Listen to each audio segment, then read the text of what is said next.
ሰላም ጤና ይስጥልኝ። አውራ ዜና ነን። በሀገራችን ፖለቲካ ውስጥ ትልቅ ቦታ የሚሰጠው የወልቃይት ጠገዴ ጉዳይ አሁን የት ደረሰ? በድንበር አካባቢ ያለው ወታደራዊ እንቅስቃሴና የአስተዳደር ለውጦች ምን ያሳያሉ? ዛሬ የደረሱን መረጃዎች አሳሳቢ ናቸው። የወልቃይት ጠገዴ ሰቲት ሁመራ አስተዳደር አካባቢው ከአማራ ክልል ጋር ያለው ቁርኝት የማይናወጥ መሆኑን በድጋሚ ገልጿል።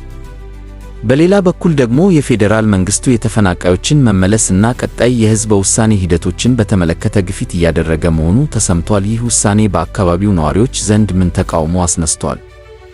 ወታደራዊ ዝግጅት በአካባቢው የመከላከያ ሰራዊት እና የአማራ ክልል የጸጥታ ኃይሎች መኖራቸው የሚታወቅ ሲሆን ከጎረቤት ትግራይ ክልል ጋር በሚዋሰኑ አዋሳኝ ቦታዎች ላይ ጥብቅ ቁጥጥር እየተደረገ ነው።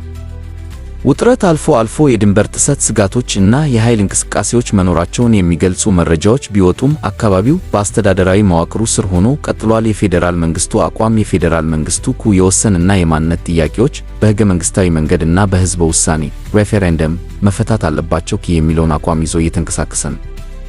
ይሁን እንጂ የአካባቢው አስተዳደር እና ነዋሪዎች ይህ የማንነት ጥያቄ ሳይሆን የታሪክ እና የርስት ጉዳይ ነው በማለት ውሳኔው በአካባቢው ነዋሪዎች እጅ መሆን እንዳለበት እየገለጹ ነው።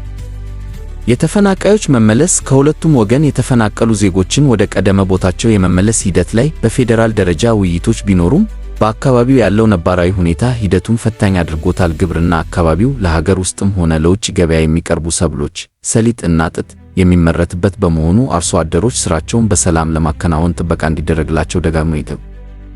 መንገድ ወደ ሱዳን ድንበር የሚወስዱ መንገዶች እና የንግድ መስመሮች በጸጥታ ስጋት ምክንያት አልፎ አልፎ መስተጓጎል ይታይባቸዋል። የእናንተን ሐሳብና ግምት በኮሜንት መስጫው ላይ እንድታጋሩን እንጋብዛለን። ቪዲዮውን ከወደዳችሁት ላይክ እና ሼር በማድረግ ለሌሎች አድርሱ። ለተጨማሪ ትኩስ መረጃዎች አውራ ዜና ሰብስክራይብ ማድረጋችሁን እንዳትረሱ። ሰላም ለዓለም።